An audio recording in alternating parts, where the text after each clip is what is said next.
నమస్తే, welcome to think Andhra. నేను మీ ప్రియాంకరావు.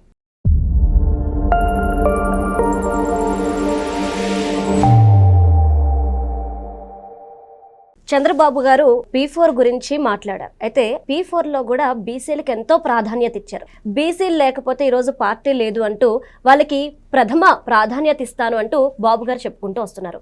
అసలు ఎందుకు చంద్రబాబు నాయుడు గారికి బీసీలు అంటే అంత ఇష్టం? దీనికి సంబంధించి మనతో మాట్లాడడానికి ప్రముఖ పొలిటికల్ అనలిస్ట్ అప్పసాని రాజేష్ గారు ఉన్నారు. ఆయనతో మాట్లాడదాం.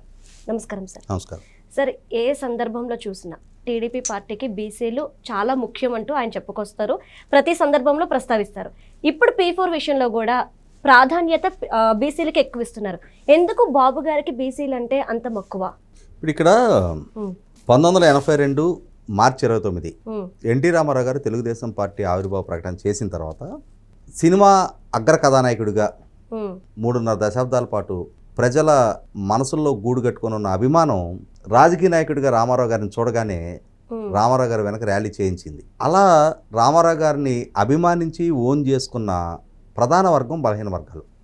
అలాగే ఎన్టీ రామారావు గారు కూడా రాజకీయాల్లో కొత్త ఒరవడిని తీసుకొచ్చారు.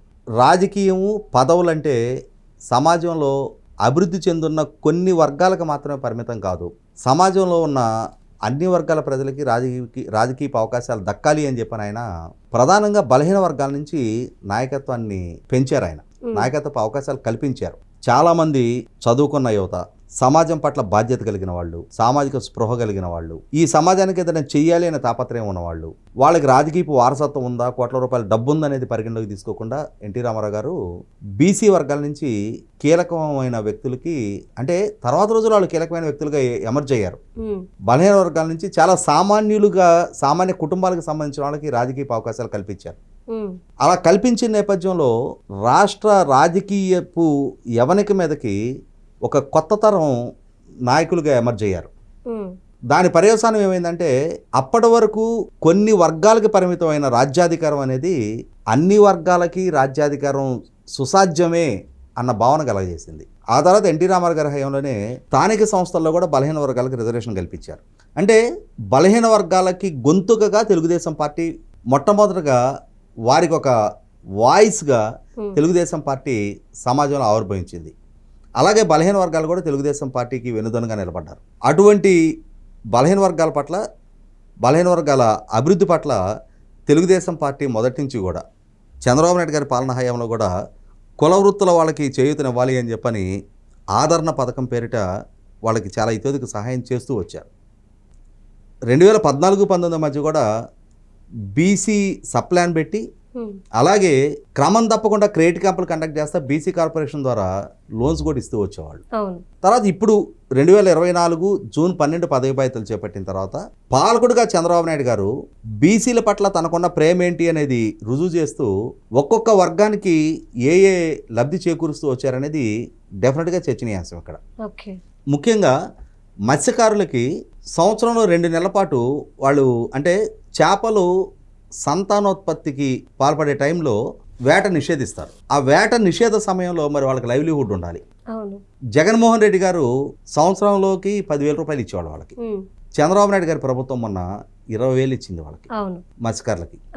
అంటే ఒక ప్రధాన బీసీ వర్గం పట్ల తమ చిత్తశుద్ధి ఏంటి, 2 నెలల పాటు వాళ్ళు, వాళ్ళ ఫ్యామిలీ, వాళ్ళ లైవ్లీహుడ్ ఇప్పుడు పెరిగిన ఇన్ఫ్లేషను, ఈ ధరల నేపథ్యంలో వాళ్ళ జీవనోభివృద్ధి సాగాలి అని అంటే మరి 20,000 ఉంటే కానీ సాధ్యం కాదు అని చెప్పని 20,000 రూపాయలు ఇచ్చారు వాళ్ళు. ఆ తర్వాత ఇంకొక ప్రధాన వర్గం గీత కార్మికులు.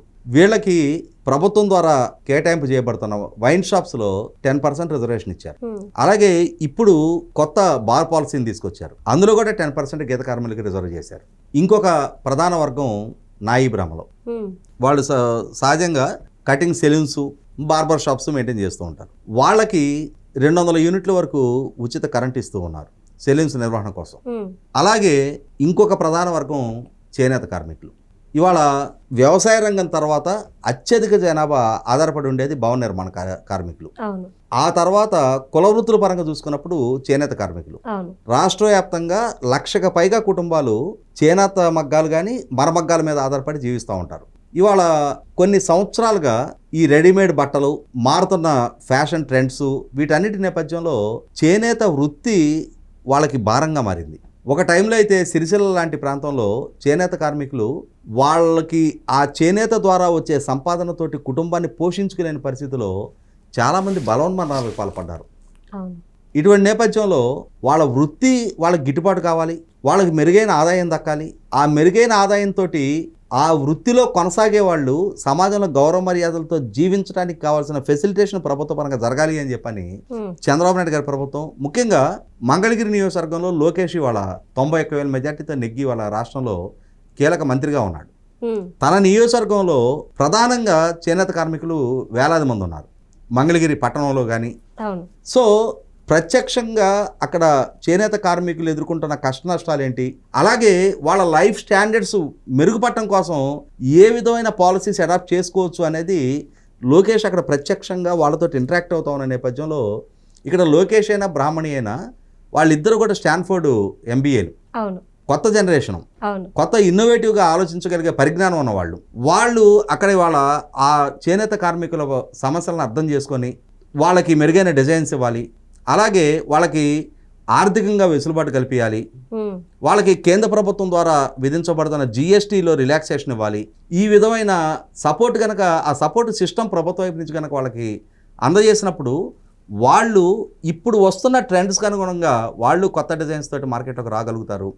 వాళ్ళ ఉత్పత్తుల్ని ఇవాళ అమెజాన్ లాంటి వాటిల్లోనో లేకపోతే మిగిలిన ప్లాట్ఫామ్స్ మీద సేల్ చేసుకోవడానికి కనుక ఆస్కారం కలిగించిన పక్షంలో వాళ్ళకి మెరుగైన అంటే వాళ్ళ ప్రోడక్ట్కి మంచి ధరకి తర్వాత కొత్త మార్కెట్స్ క్రియేట్ చేసుకోవడానికి ఆస్కారం ఉంటుంది.